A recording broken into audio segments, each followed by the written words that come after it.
I welcome you all with my love and respect. Let you all open all your three eyes. Om Nithyananda Paramashivoham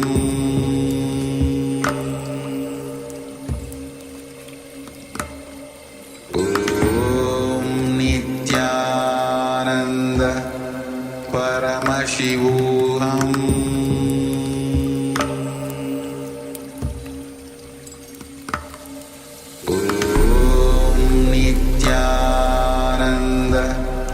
Paramashivoham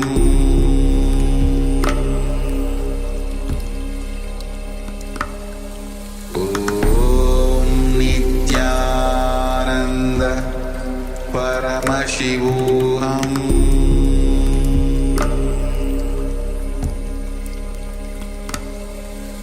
Om Nithyananda Paramashivoham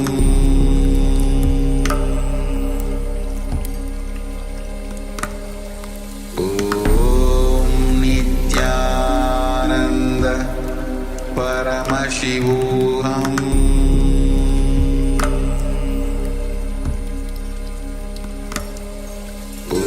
Om Nithyananda Paramashivoham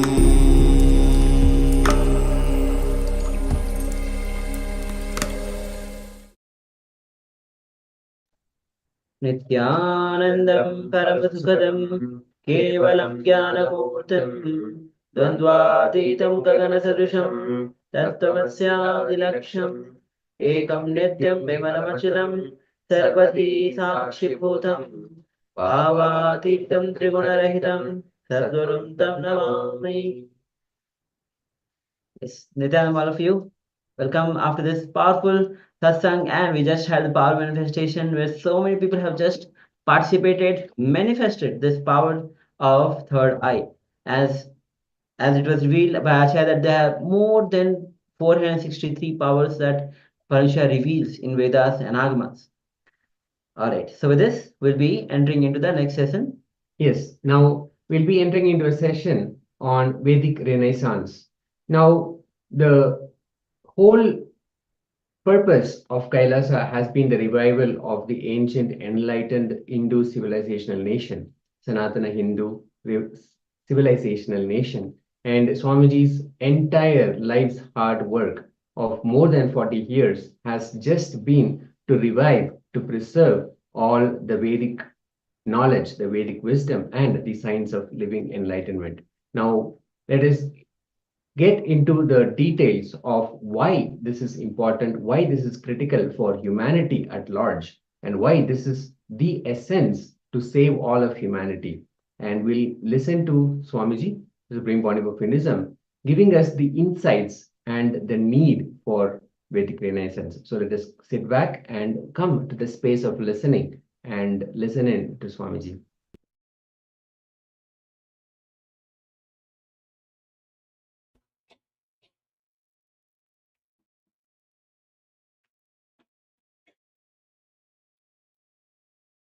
Welcome you all with my love and respect.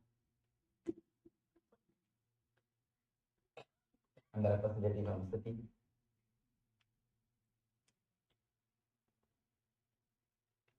Today's subject is Vedic Renaissance.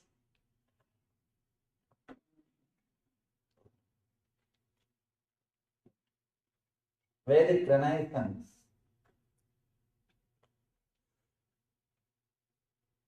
First, let us understand why the Vedic Renaissance should happen. Because this tradition, the Vedic tradition, again and again reminds you to achieve something in the inner world. It's like a constant reminder, constant inspiration to work on the inner world, to transform yourself, to experience the different space, different world.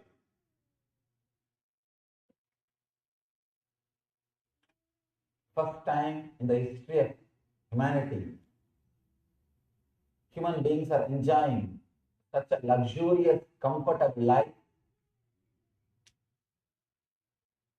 The outer world luxury and outer world comfort, we have reached peak.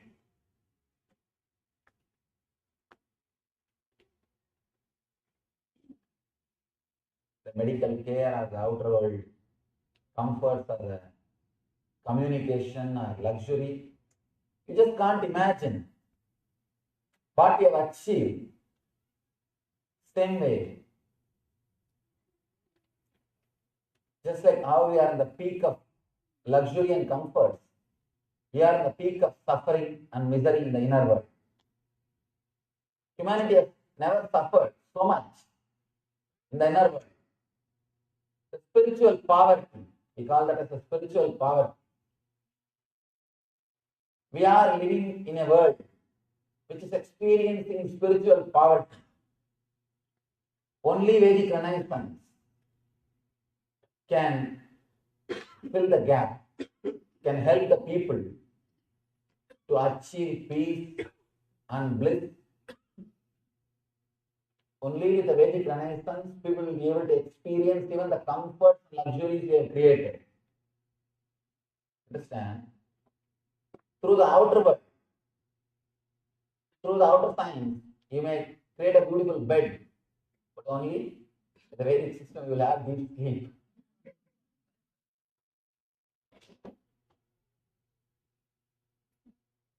You may create all possible luxurious things. You may create all comforts. To experience peace, to experience life, you need Vedic Renaissance. Somebody needs to remind you. Somebody needs to give you the experience that you are beyond this body, beyond this mind. You are beyond all the sufferings of the outer world. Your inner space is untouched by anything belongs to outer world. Only Vedic Renaissance can do that. Experiencing the spiritual truth, experiencing the inner world, experiencing your own consciousness can happen when the Vedic Renaissance happens inside you. Understand? When I say Vedic Renaissance, I am not telling you to go and change the whole world. No. Let the Vedic Renaissance happen in you first. First, we need to understand. First, we need to internalize. First, we need to transform our life. In Vedic tradition, we don't believe in conversion. We don't believe in going around and preaching. We believe more in practicing. We believe more in creating an intense vibration or the spiritual space, spiritual intensity. Vivekananda beautifully says,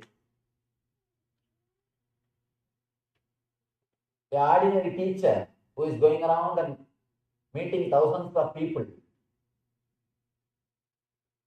will not be able to create such an intense energy like a person who is sitting in a cave and just radiating his enlightenment. Understand? Vedic Dharma is so courageous. It discourages even preaching. It says, let you achieve, let you radiate. Simply everything else will happen. For the Renaissance of the Dharma, Renaissance of the Vedic tradition, first you need to do, let you become a seeker. Let you understand what for you are living. When I use the word seeker, let me define the word properly.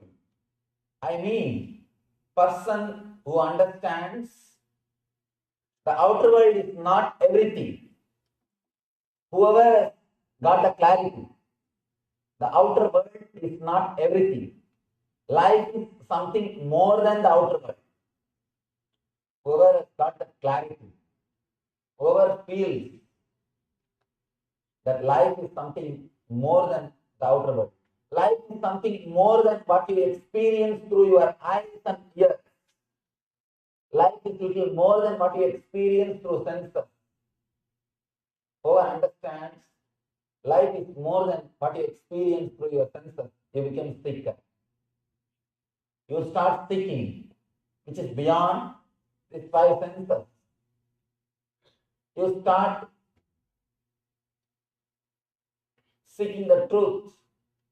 You start seeking something which is beyond your senses.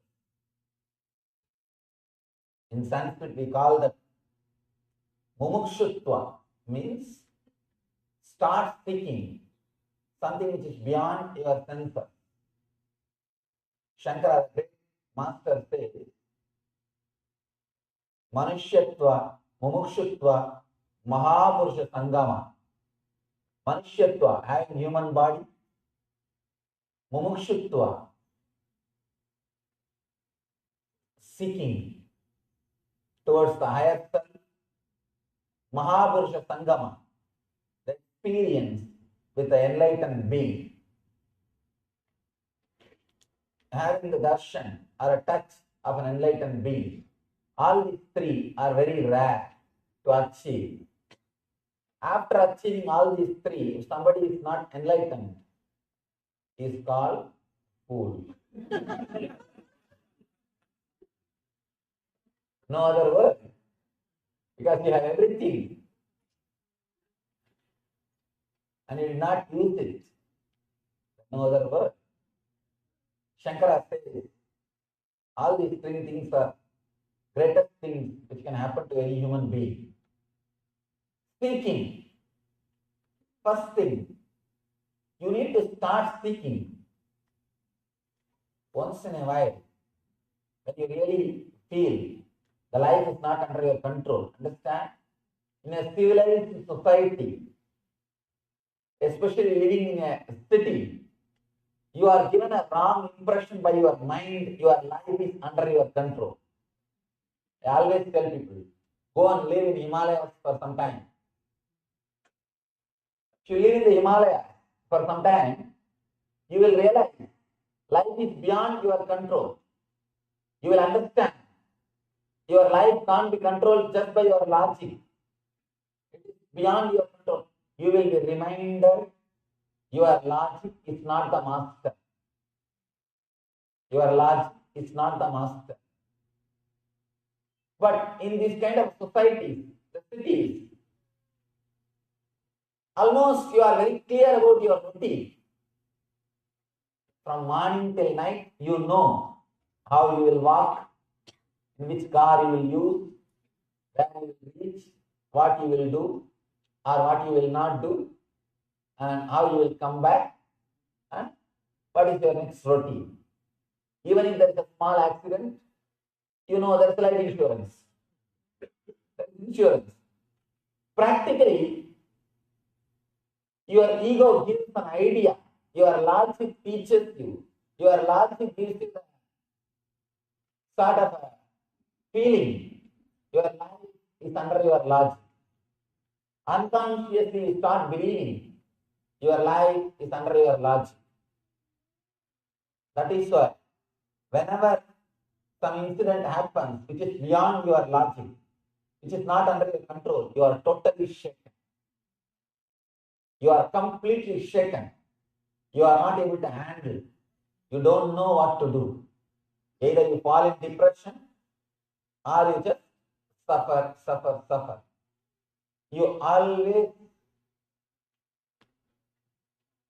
expect, you always believe unconsciously that life is going to be only filled with the incidents which will be under your control, where your logic is going to play everything, where your logic is going to be a leader. Suddenly,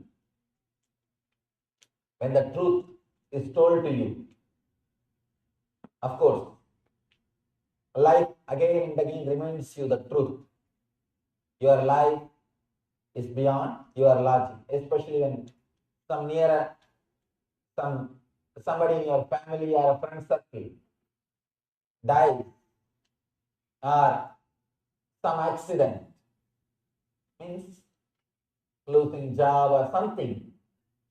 Suddenly you will see life is not under control.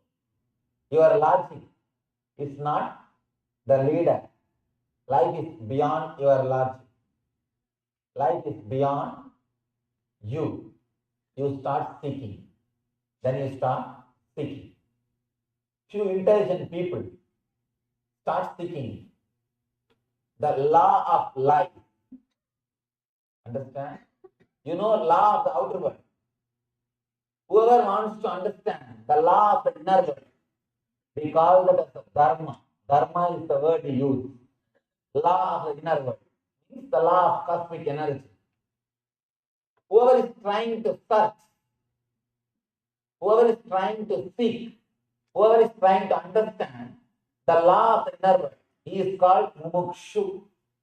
He is called seeker. First thing, you need to work, you need to start seeking towards the law of life, dharma. What is really dharma? What for the human birth is offered to me? What I am really supposed to achieve? These few questions are the basic need for Vedic Renaissance in you. Understand?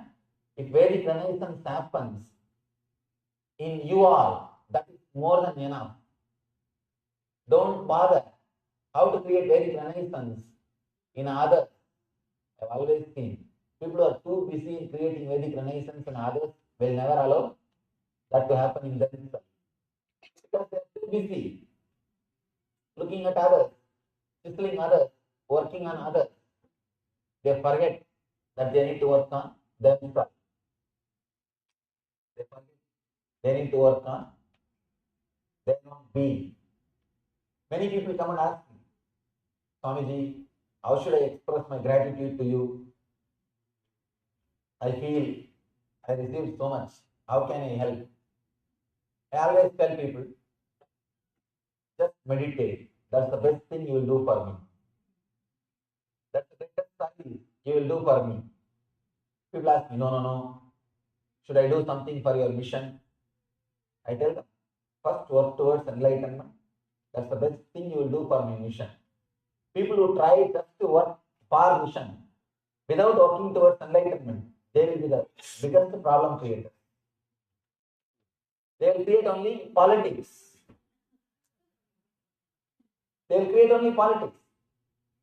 See, people who are not working towards their own enlightenment, who are just working for the mission or the public, they create all politics.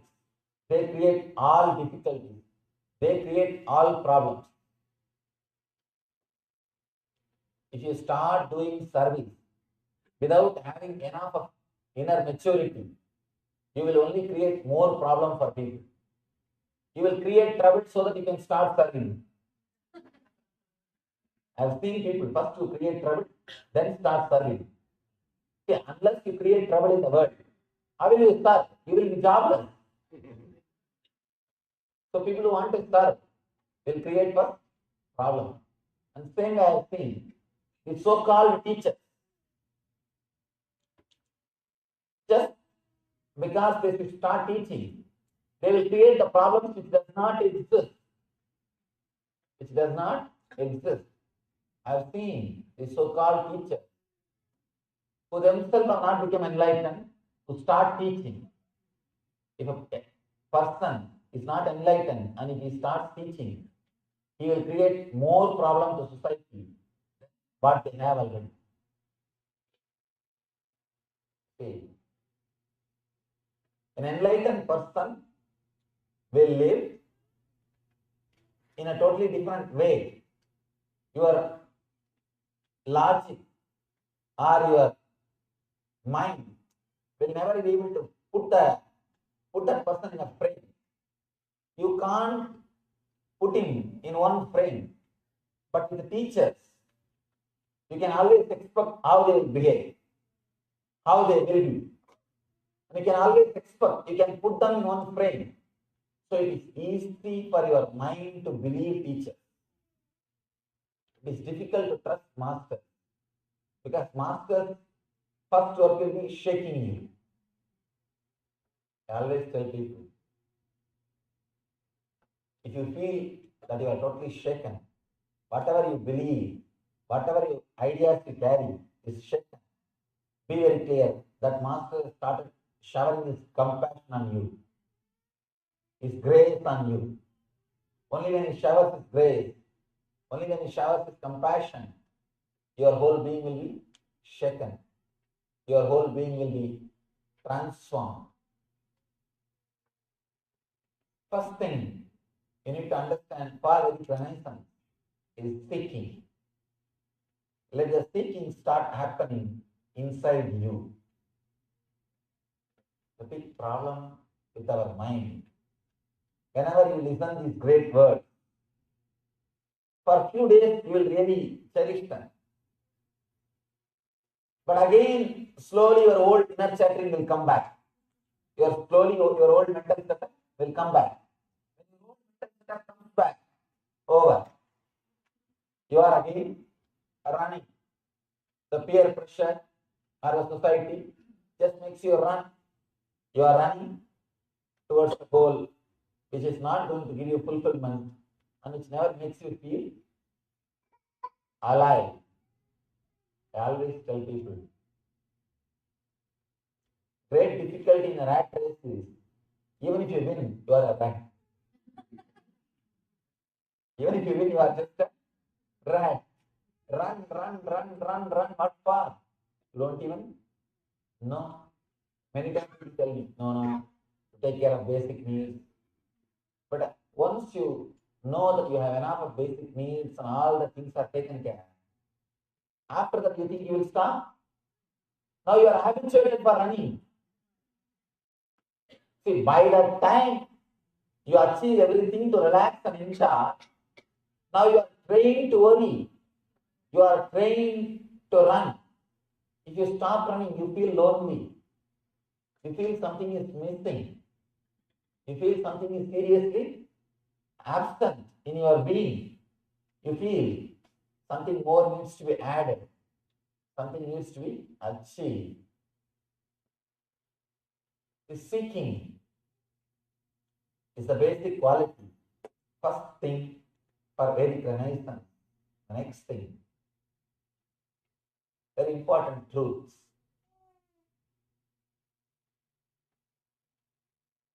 Seeking which starts in you should not be just an emotion, should not be just a thought.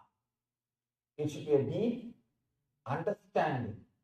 Seeking plus understanding leads to transformation.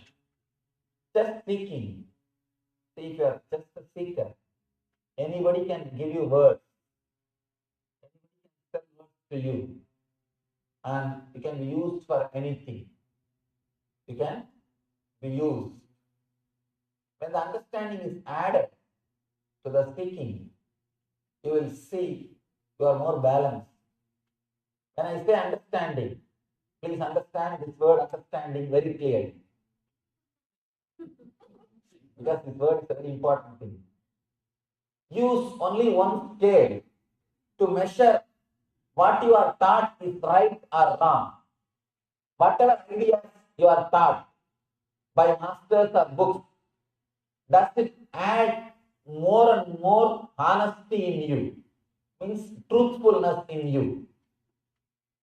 Does it add more and more consciousness in you? Does it make yourself more conscious, aware of all the inner happenings? Does it add more joy and bliss, ananda to you? Just use this one scale. Sat, Chit, Ananda. Are you becoming more and more honest?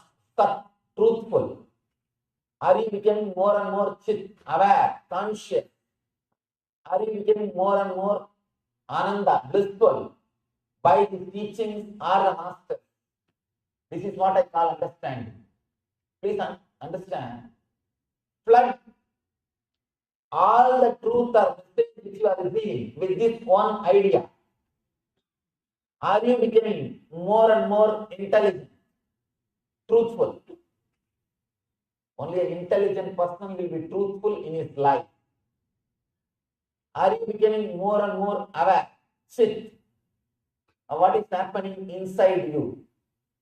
Are you becoming more and more blissful? Ananda. Understand? These three will always be together because the same energy, different names. Your being, the life which is inside your body. If it expresses through your head, intellect, it is called intelligence, Sat. If it expresses through your heart, it is called consciousness, awareness, Chit, compassion. If it just stays inside your being, it is called Ananda, bliss. Same energy, three different names. Just see, whatever you are learning, is it making all these three in your life? Then you are traveling the right path. First seeking, then understanding. When the seeking and understanding is added, naturally you will start experiencing enlightenment. Do not think enlightenment is something which will happen in one moment.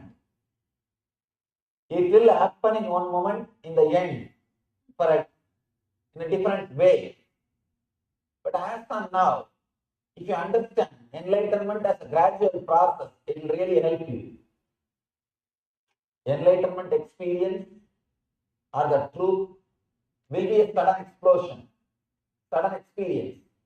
But as of now, if you understand that as a gradual process, you will be encouraged to move towards it, to work towards it.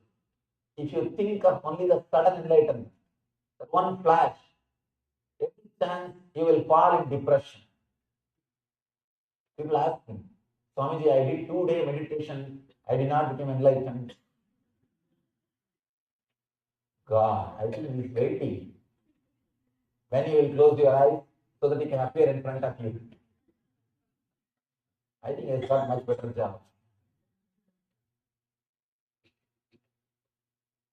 With the sudden enlightenment idea, we always have a problem of you getting depressed. But the gradual progress, you will not feel depressed. You will be inspired to work more and more. As this understanding, are you becoming more and more intelligent, more and more aware, more and more blissful? These three will not be separate. It will be all always together. If these two things happens in you, the Vedic Renaissance is happening on the planet Earth. Understand? When you change, whole world will change. When your attitude towards yourself changes, you will attract different kind of people around you. Always there are people come and tell me, Swamiji, all my friends left me after I started meditating. So it's a big problem. Please understand, it's not that they left you, you left them. You don't have anything common. You don't have anything else to talk. I am successful in creating so many communities around the world. More than 1,000 people are living inside the communities. People ask me, Swamiji, how so many communities are getting created? I tell them, all we need to do is just create a real sincere seeking. Once you start really sincerely seeking, you will see that you are attracted towards a spiritual community and you attract a spiritual community around you. Automatically you attract a spiritual community around you. All I need to create a community is one sincere seeker. That's all. Only one sincere seeker in one city is enough to create a beautiful spiritual community. Because his seeking is so intense, he will attract that kind of people around him. Understand? When a seeker attracts the same kind of people around him, it will be such a beautiful, peaceful arrangement, peaceful community. No legal structure is necessary. No rules is necessary. No regulations is necessary. The whole thing will be so beautiful. The whole thing will be so clear. They will live in dharma. They will live in the natural law of life. Understand? The natural law is what we call dharma. When you all gather, you all just know. Simply you all feel, I think he will do that. He will do this. I will do that. Each one will stand and take charge of something. I call this as a dharmic administration. Administration through dharma. Administration through the natural law of life. Administration through the truth. Understand? The ancient Vedic tradition, in the ancient Gurukulam system, there was no community based on birth. It was purely based on the activity. A person who doesn't have anything else except his time, who shares his time, is called worker. A person who shares little products, he can create little products through his time. He creates some products, some jewelry or clothes, something, and sells. He shares the products. He is called Vaishya, seller, merchant, business community.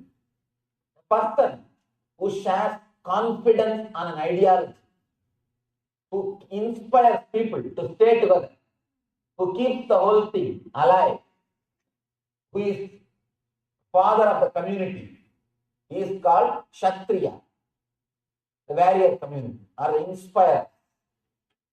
Person who shares enlightenment, knowledge, leads the whole group towards the higher truth, he is called Brahmana, the saint. Understand? We did not create communities based on birth. The tradition created communities based on the activity. Person who shares his time is a worker. Person who shares some products is Vaishya. Person who shares courage and confidence is Kshatriya. Person who shares knowledge, enlightenment is Brahmana. This is the way our tradition was created. This is the way the Vedic system was created.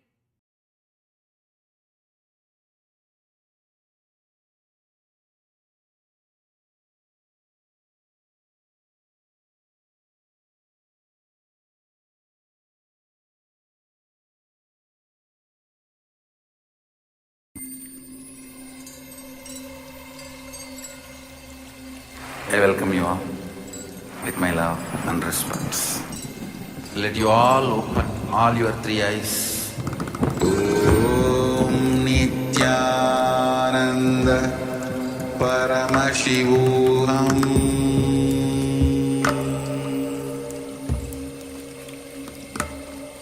Om Nithyananda Paramashivoham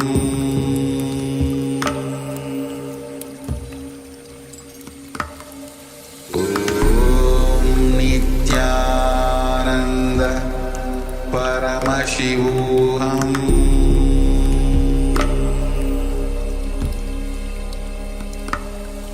Om Nithyananda Paramashivoham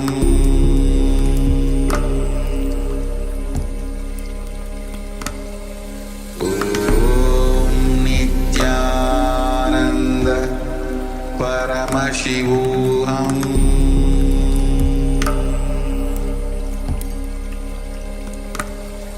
Om Nithyananda Paramashivoham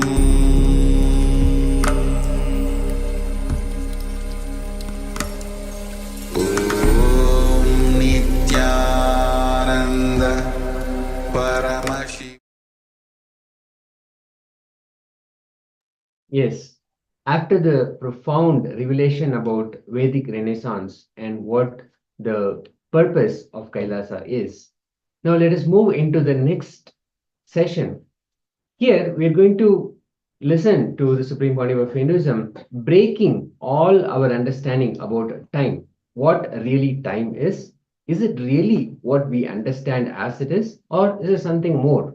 Is it a real time concept, or is it just something that we have built and we just simply follow it? There are many examples that Swamiji has given why time is just an illusion and how we are bound by time when we go with the chronological time as against the psychological time. Now, in this particular session, Swamiji will be giving us a deeper insights about how time really works and how we can actually go beyond time. So let us now come back to the space of listening and listen in to Swamiji as these profound truths are expressed.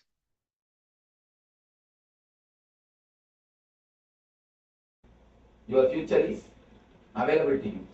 As long as you live based on the past, naturally you will see the past will automatically penetrate the future. Instead of you living the future, past will be living the future. Past will be living the future. A small thing you understand, a very simple thing. It is from this moment, next moment takes birth. If you believe in this moment that you can't drop some habit because it is past, naturally you can't drop it in the future. So, coming out of the past, coming to the present moment, you will start having a new understanding about the future. You will start having a new realization about the future. One more thing, when you sincerely penetrate the present moment, the eternity, the present moment, the time shaft stops moving. Time shaft stops moving. Somebody asked Buddha, what's your age? He just remains silent. They ask him again, Buddha, tell me what's your age? He says, what can I say? Eternity is the only word I can say. In the 9th chapter of the Bhagavad Gita, Krishna declares, the Rajaviti Rajaviti Yoga, Krishna says, O Arjuna, the same science is delivered by me to Sun God, to Ishwagu, and now to you. Arjuna gets shocked. Arjuna says, what are you talking? You are just 40 years old.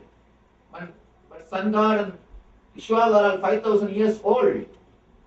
How can you say, you Krishna, you gave this knowledge to Sun God? Krishna says, Arjuna, you don't understand what I say. Time shaft never moves when you penetrate the present moment. When Krishna says, I gave the same science to Sun God, he is not telling the lie. Please be very clear. He is telling the truth. When you actually enter into present moment, you just become past, present and future. You experience a different space. The problem is we have experienced only the horizontal line of the time shaft. Past, present and future. We know only the horizontal line of the time shaft. But if you come to the present, if you just stay in the present moment, you will experience a different dimension, what we call vertical dimension. The vertical dimension, in vertical dimension, there is no time, there is no past, there is no future. It is eternity. That is what we call enlightenment. That is what we call enlightenment. The man who has experienced the past, present, and future, the horizontal shaft and the vertical shaft, is the person who is enlightened.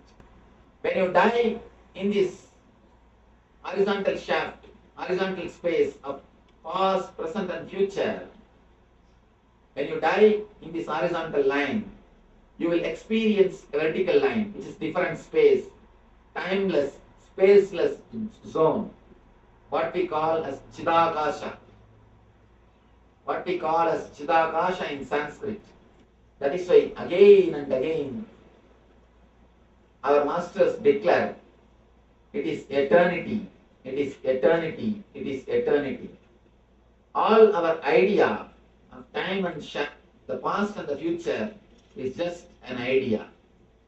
It is not reality. When you get even the very small glimpse of present moment, you will understand the future and the past. If you can experience the present moment, the experiencing present moment is what I call meditation. You see, for meditation, you don't need to do anything differently. People come and ask me, Swamiji, is meditation extraordinary thing? I tell them, according to me, meditation is the most ordinary thing. Nothing else is necessary. If you are aware how you are sitting, how your body is, what you are doing, what you are listening, just the present moment, the awareness of the present moment can lead you to the meditation, can put you into the present moment, can give you the glimpse of vertical space of the time shaft. One glimpse can change your whole life. Just one glimpse. But the difficulty is, because it is so simple, we miss it again and again. If you are asked to do something complicated, you will never miss it. Because anything which is complicated is ego satisfaction. Anything very complicated gives you the ego satisfaction. I have seen in India people walking from the bottom of the hill to the top of the hill to have the Lord's darshan in Tirupati. In so many hills, people walk uphill, people go around the hills, but they can never sit silently for 10 minutes. Ask them to sit silently, no. They can't sit. You can sit with anybody, you can't sit with yourself. You can sit with anybody, but you can't sit with yourself. Sitting with yourself, what I call meditation.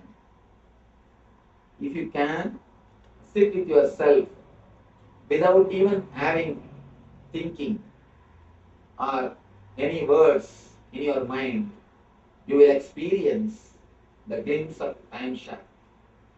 When you experience, naturally, the future will be under your control.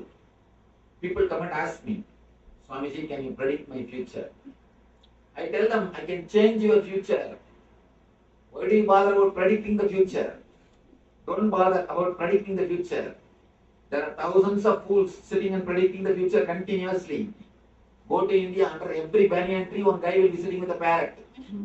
The parrot himself doesn't know about his future. That is why he's under the cage. But you people go and sit there in front of the parrot and ask about your future. And that guy himself don't have a house. He's homeless, sitting under the banyan tree. He will guide you when you will build your house. That is what is predicting the future. Don't bother about predicting the future. Future is actually under your control. When I say, again your mind plays a game. Swami speaks nicely, but these are all not practical. I am a grihastha. These are all not for me. He's an enlightened person. He's a Swami. He can talk all these things. This is not for us. You know, your mind knows all cunning methods to escape from present moment. Understand? Just like any being in the planet Earth, your mind has also its own instinct to survive. So it gives enough of confusion, enough of misunderstanding, enough of doubts so that it can keep you under its control. It can keep you under its control. That is the reason again and again and again you are in the clutches of the past or in the future. Experience the present. You will experience a different dimension of your being. The first level, you get the power to see the future.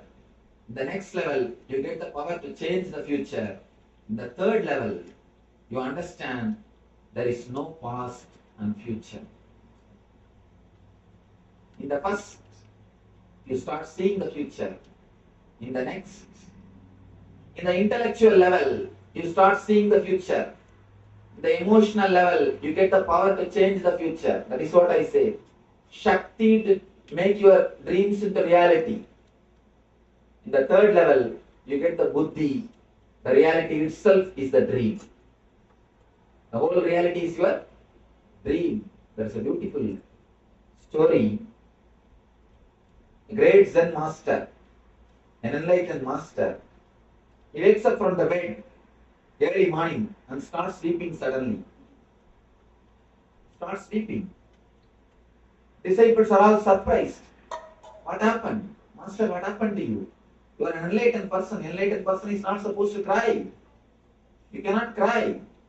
What happened to you? Why are you weeping? Master says, no, I dreamt as if I became butterfly last night. The disciples asked, what is there in that?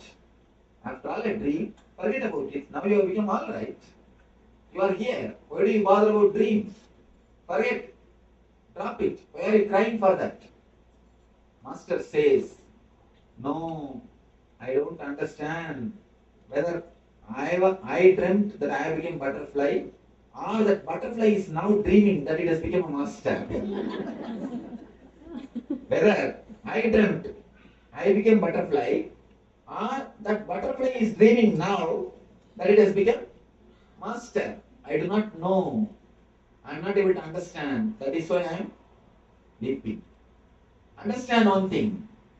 There is no guarantee that you are sitting and listening to my discourse. There is every chance it can be one more dream. There is no scale. People tell me, no, Swamiji, I can pinch and see. No, in the dream also you can pinch yourself and say it is not a dream. So there is no guarantee. There is every chance you may be sitting in the dream and listening to my discourses. There is nothing sure that you are in waking state. When your conscious level raises to the third level, to the upper level, you understand whatever is so-called reality is nothing but your dreams. The person who realizes whatever you think as reality is nothing but dream, he is the one we call awakened, the Buddha. Buddha means awakened. There is only two kind of people in the world. One is Buddha, another one is Buddhu. That's all. Either you are Buddha or Buddhu. There is no third level. Either you are awakened or you are wrapping in the darkness. When you experience the present moment, even one glimpse can give you the taste of different space in your being. The taste of different space in your energy. Understand, these are the three levels. When you touch the time shaft just for one glimpse, you get the power to see the future. When you penetrate it little bit, you get the power to change the future. When you penetrate the time shaft totally, you realize the past, future idea itself is dream. In search of miracles should lead you to beyond miracles. You can start searching for miracles. Many people come and ask me, Swamiji, why don't you do some miracle? It's a usual thing. Anywhere I go, please Swamiji, do some miracle. How much you tell the people, no, doing miracle is nothing, that is not a real thing. Just materializing something or teleporting something is not a real miracle. Transforming the human lives is the greatest miracle. How much you tell, but people again want to watch something. People again want to have something. When you have the craving, when you start mongering for mysteries, you will miss the mystery of mystery, which is God. Please be very clear. When you start searching only for miracles, you miss the greatest miracle, the whole existence. The greatest miracle is existence. If you start searching something, only some small things are miracle, if you start thinking only few things are miracle, you will miss the greatest miracle, which is universe, which is the great existence. Understand, don't miss the great miracle, which is existence, which is universe, the divine. So, in such of miracles is good path to start, good place to start, but bad place to end. Right place to start, wrong place to end. So let your search for miracles lead you to the energy which is miraculous itself. Let it lead you to the space where we experience the greatest miracle, the whole existence, the prapancha, the universe. Raman Maharshi says beautifully, the blood becoming blood in your body is the greatest miracle. But we take all these great miracles for granted and search for something else. Search for some other miracles. Understand and look a little deeply. Come to the present moment. You will understand the whole universe is nothing but a miracle. The whole universe is the greatest miracle. You will experience the greatest miracle which we call universe. So, let you experience the glimpse of the present moment. Let you experience the glimpse of the present moment in your being, in your space, and let you experience the bliss, eternal bliss, the Nithyananda. Thank you. And a little bit more how to stay in the present and how to penetrate the present moment. Can you explain it? Wonderful question. I'll repeat the question. She asks, can you elaborate more? Can you explain a little bit more how to live in the present moment? See, a simple technique, very one single line technique. Live inside your boundary, that's all. Just live inside your boundary. You know where your boundary ends. Are you aware of your boundary? I don't know. It depends on person to person, I guess. You see, what you think as your boundary as on now? Your body. Surely not more than that. Don't think you are Atman. Unless you realize you are Atman, you are not Atman. If you think you are Atman, you miss the whole thing. You are Atman has to be realized, not to be thought. As on now, you know only one thing. You are body. This is what is your boundary. Start living inside that boundary. Start living inside the boundary. People ask me.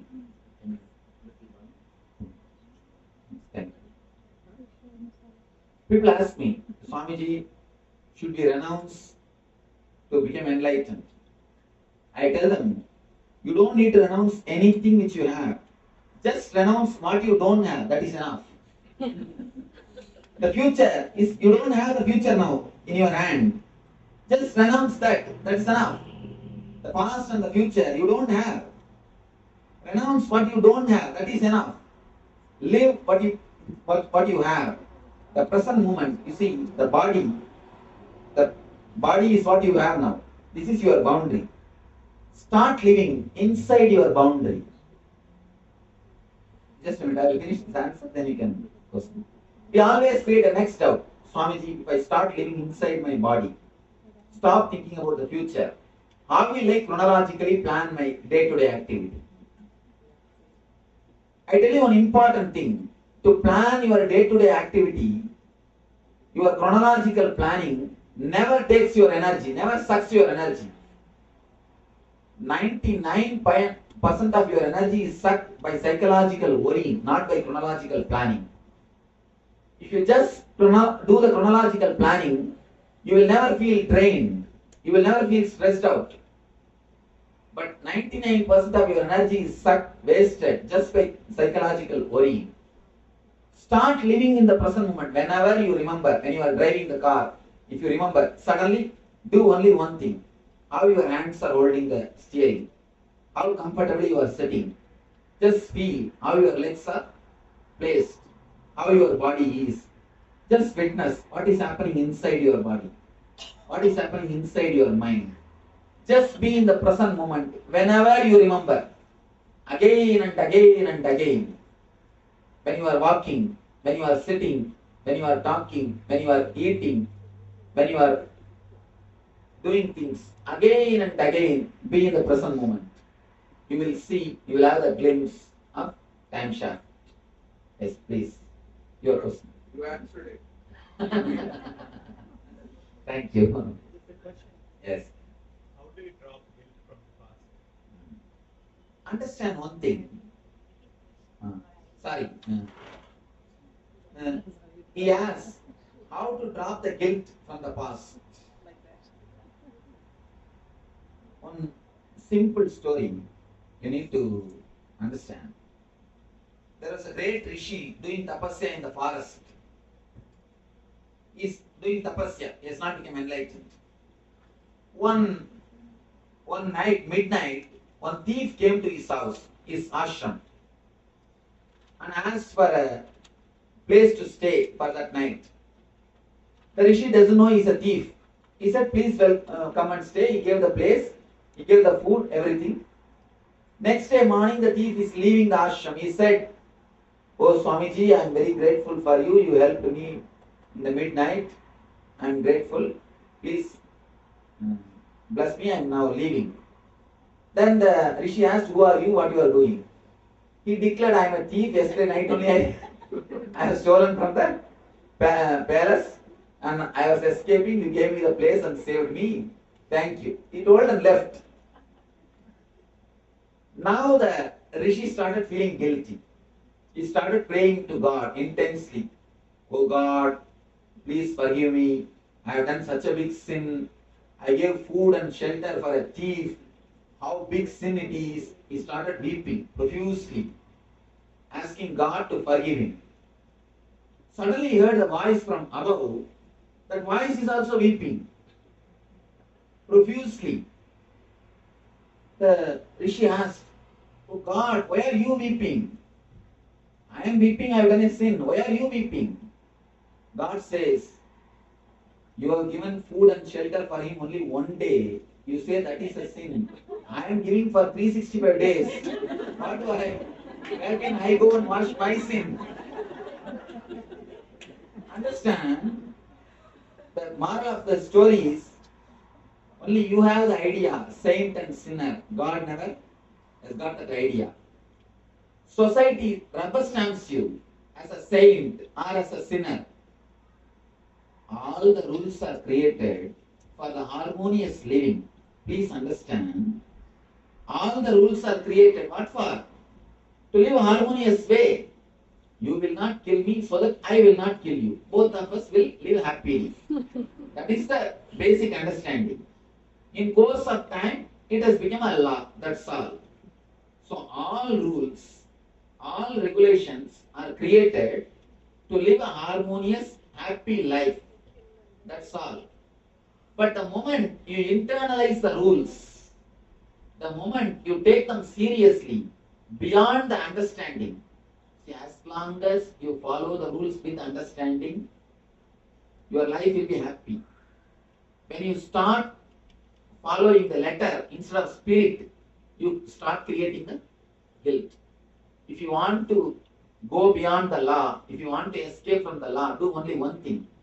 Drop the spirit, catch the letter. You can simply escape from the law.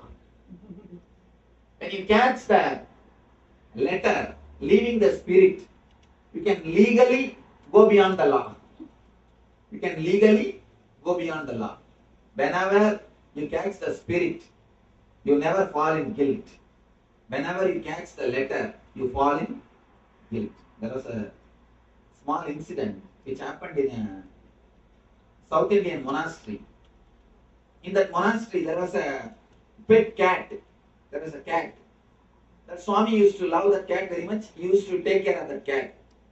Whenever morning he does puja, the cat will come and disturb his puja. It will drink the milk and run around. It will create disturbance.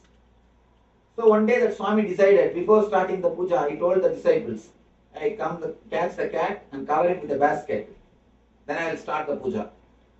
So they caught the cat and covered it. He started the puja. Every day before starting the puja, he used to instruct, catch the cat. They will catch the cat, cover it with basket, then puja will start. By and by, one day the master also died and the cat also died. Disciples are now in a big trouble. Without cat, how to do puja? They thought how to worship, how to do the worship without cat. So they sent for a person to get some cat at least from forest.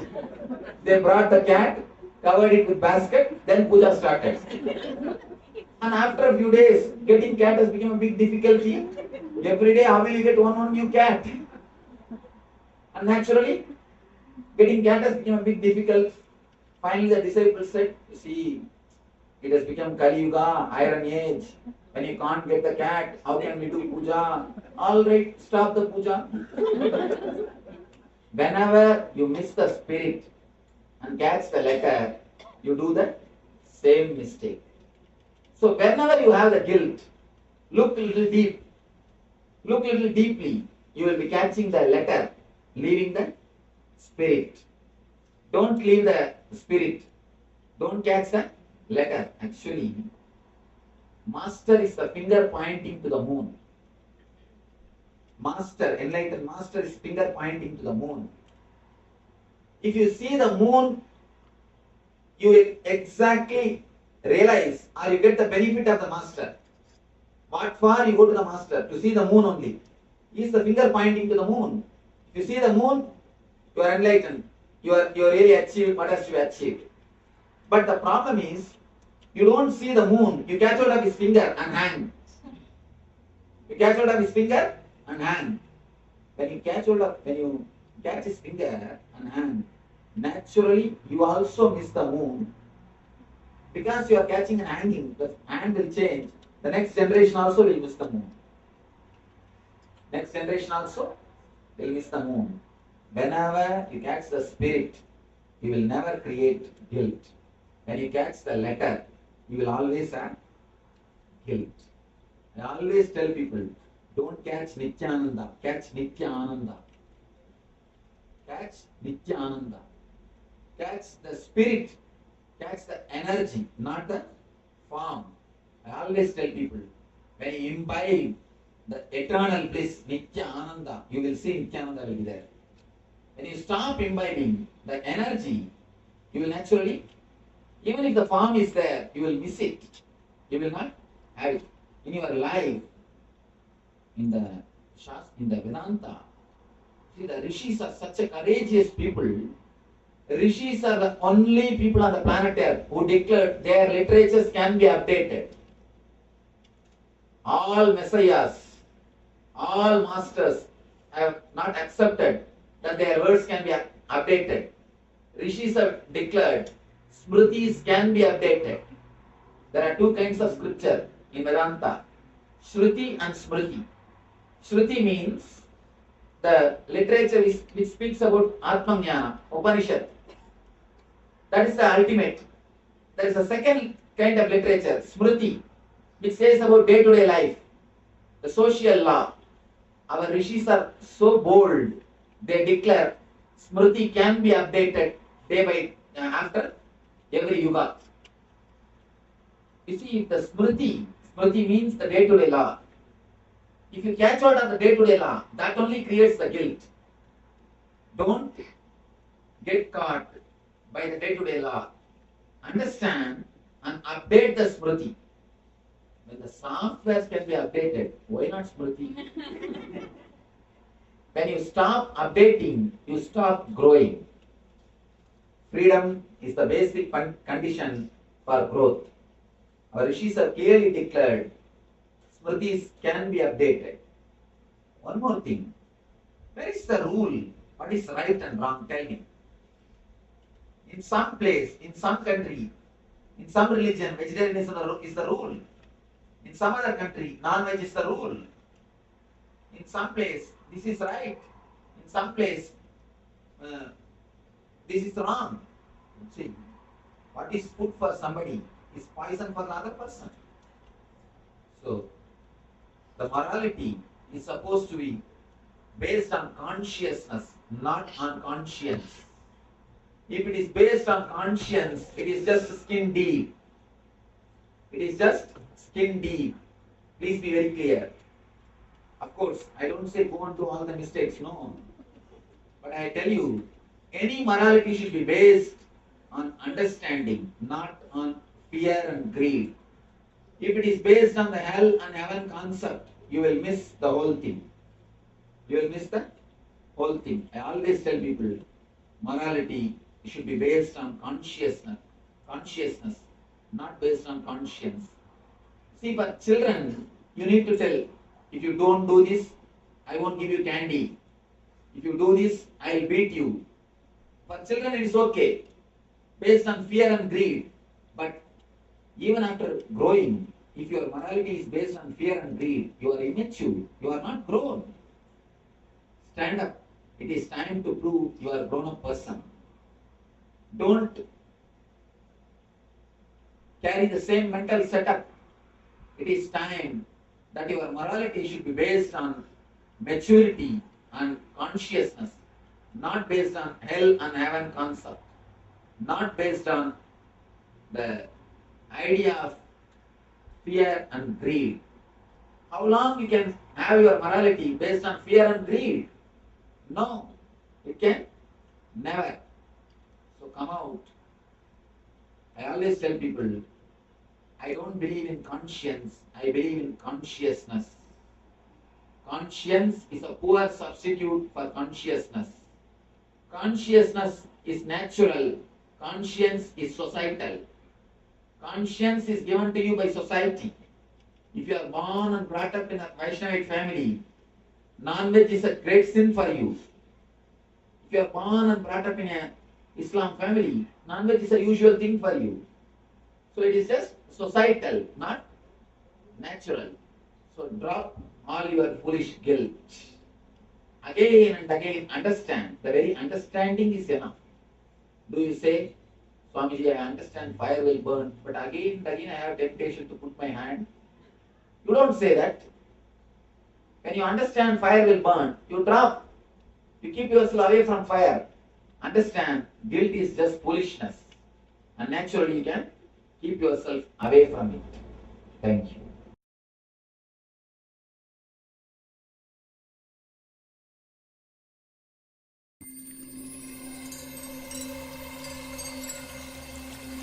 I welcome you all with my love and respects.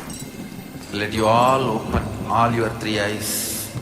Om Nithyananda Paramashivoham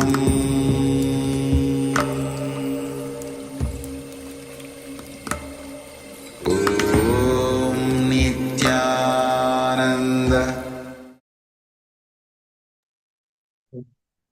So, what a wonderful revelation by Swamiji on the time shaft.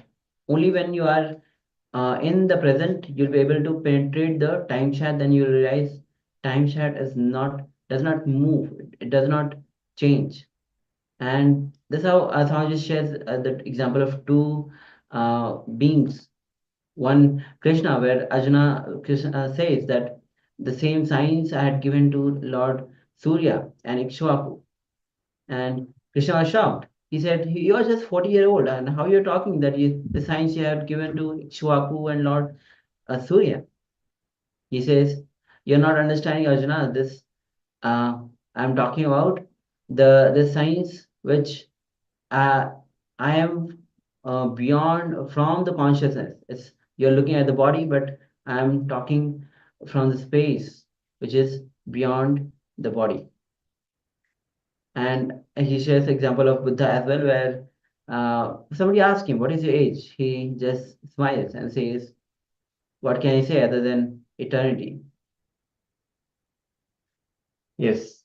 Now, with that, before we conclude for today's session, let us do a quick power manifestation of the third eye. So, for this, request everybody to pick up your blindfold. So, we'll sit in oneness and read, or rather see through the third eye and decipher what is shown on the screen. So we'll be projecting an image. So let us enter into our third eye and manifest the power of seeing through our third eye. So let us first pick a blindfold. Thank you, Ma Naresha. You're already getting ready. We are seeing. Great. Thank you. Ma Agora Swarupini. Please also pick up something that you can tie your eyes, a piece of cloth which will not let any light come through. Basically, you will not be see through the cloth.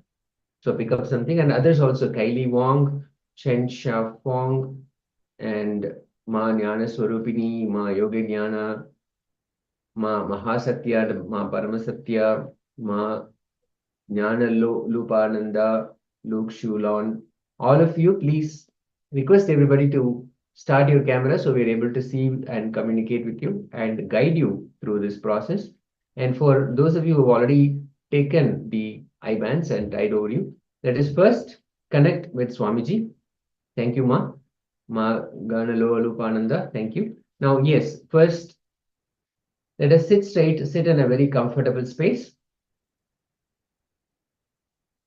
Sit with a decision to manifest the powers of Paramashiva. Sit in a relaxed fashion. It is Paramashiva who is going to read through us. So let us sit in a very relaxed, comfortable way. Paramashiva is going to reveal something to us through our third eye. So we just need to relax and sit comfortably and connect in oneness with Paramashiva, with the decision to connect intensely with the Supreme Pontiff of Hinduism, Bhagavan, Sri Nithyananda Paramashiva. Yes, thank you, Ma.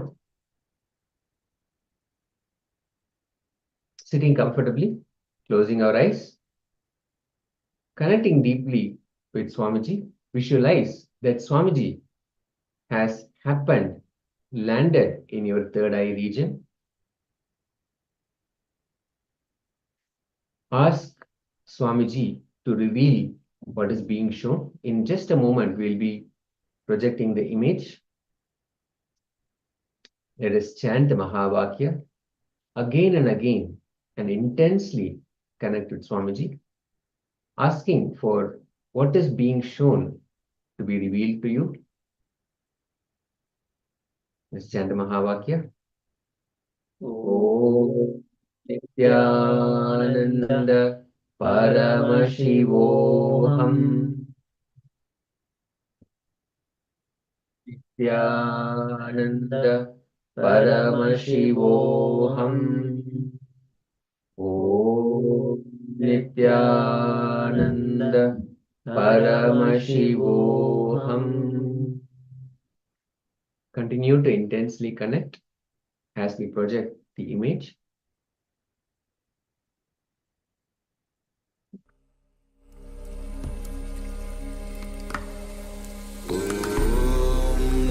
Nithyananda Paramashivoham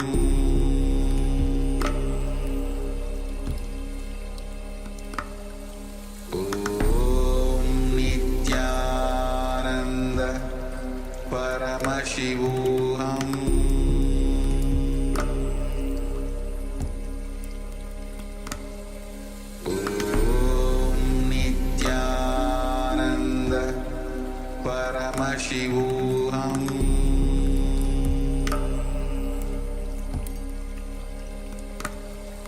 Om Nithyananda Paramashivoham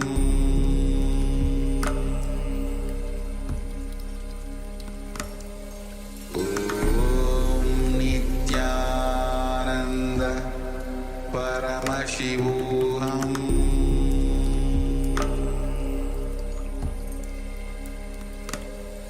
Om Nithyananda Paramashivoham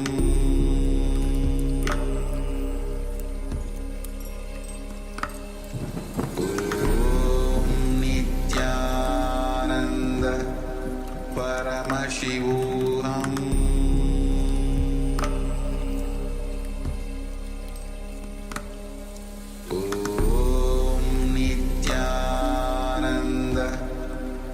Paramashivoham Om Nithyananda Paramashivoham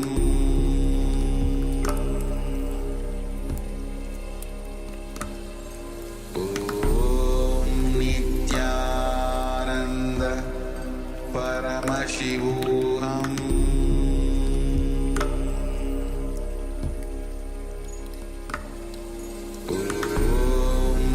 Nithyananda Paramashivoham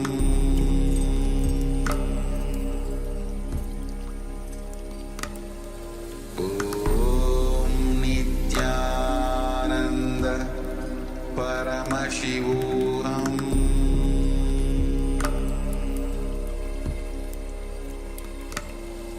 Om Nithyananda Paramashivoham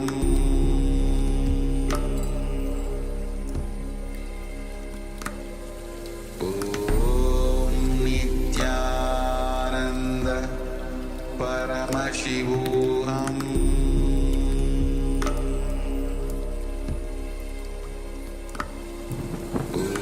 Om Nithyananda Paramashivoham.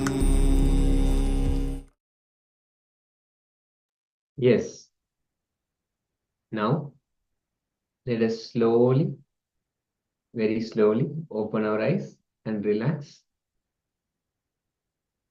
That was powerful to connect with Paramashiva, with Swamiji. Now, quickly write down what Paramashiva revealed to you. Do not worry about whether it is right or wrong or here or there. Nothing matters. Simply that he has manifested through you. You sat in oneness, connected with Paramashiva, and he revealed in any form, any way. It could be in any way or form. So whatever, however it got revealed to you, simply share that, write it down. You can put this in chat. What got revealed to you by Paramashiva. We have our first sharing from Ma Naresha. Ma Naresha is saying a lake. Great, Ma. Thank you so much for sharing. Fantastic. Let us quickly hear from others also as we wind down for the day. Let's hear from others about what got revealed to them. Ma Agara Swarupini, Ma Gana Lolapananda.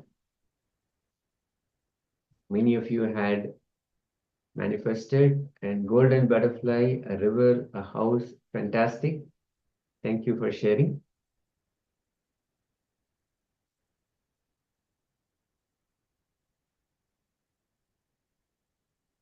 Okay.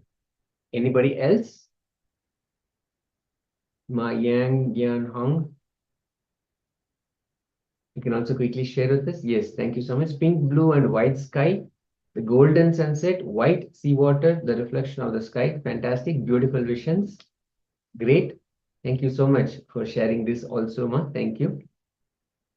Now, with respect to time, we will now quickly share with you what was exactly on the projection. Yes, I hope you're all able to see now. This is what was being projected. And as you can see, many of you, if not all of you, have got something profoundly close to exactly what was being shown. The water, the sea, the sunset or sunrise, and the clouds. Could be a lake, could be an ocean. It's beautiful. It's a beautiful scenery. And more than whether you got it right or wrong, the beautiful thing is that we all sat in oneness. And the important thing is when we do this as a group, the group energy works in a way that if one of us intensely connects, then others also will be brought into that same intense connection. When we do this all together, we support each other's connection and also make sure that the intense connection with Paramashiva happens among all of us. So as you can see, many of us, if not all of us, were able to manifest this power, and fantastic. Such a beautiful way for us to close the day of today's sessions. And thank you all so much for being with us and giving us the opportunity to share the truths revealed by the Supreme Pontiff of Hinduism, Bhagavan Nithyananda Paramashivoham. With deep gratitude, let's offer our gratitude to Paramashiva, Supreme Pontiff of Hinduism, Bhagavan Nithyananda Paramashivoham, chanting the Mahavakya. Om Purnamada Purnamidam Purnat Purnamudachyate Purnasya Purnamadaya Purnameva Vasishyate. Om Shanti Shanti Shanti. Hari Om Tat Sat. Sarvam Bhagavat Sri Nithyananda Paramashiva Padukarpanamastu. Om Nithyanandam.